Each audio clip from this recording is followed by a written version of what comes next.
the initial mission is obviously still very relevant, and that's all about countering Russia's, very significant force posture, and that's very meaningful for the alliance. That hasn't gone away, but of course the world has a lot of other challenges at the moment, and many of them are very political, and I think that goes to the heart of what the Secretary General and others are trying to push for, which is to get NATO to address some of these bigger picture global issues, whether it's about China or climate change or technology, and of course behind all of this, there's a little bit of anticipation of what a new Biden administration will mean in the United States for NATO.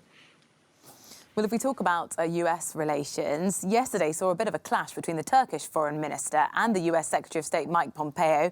How serious is that rift?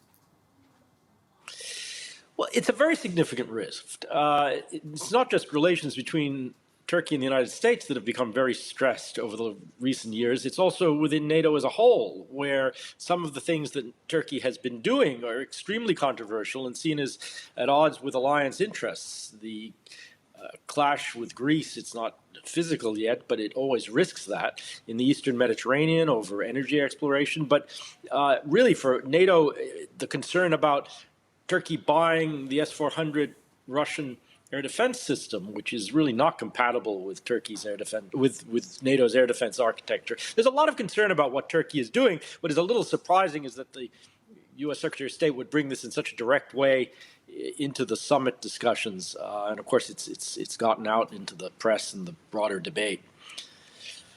Of course, there's going to be a new administration in the White House in January. Is that going to help or hinder?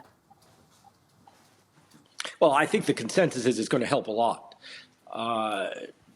President Trump saw sort of great controversy, but also huge concern for NATO. There was even, some fear that the United States would, if not withdraw from the alliance, at least disengage. This would really be devastating for NATO. And so, to have a new president come in who has a history of being familiar with the alliance, of taking NATO seriously, really has given it new energy. And I think you're beginning to see some anticipation of that in the discussions that are going on in this virtual summit.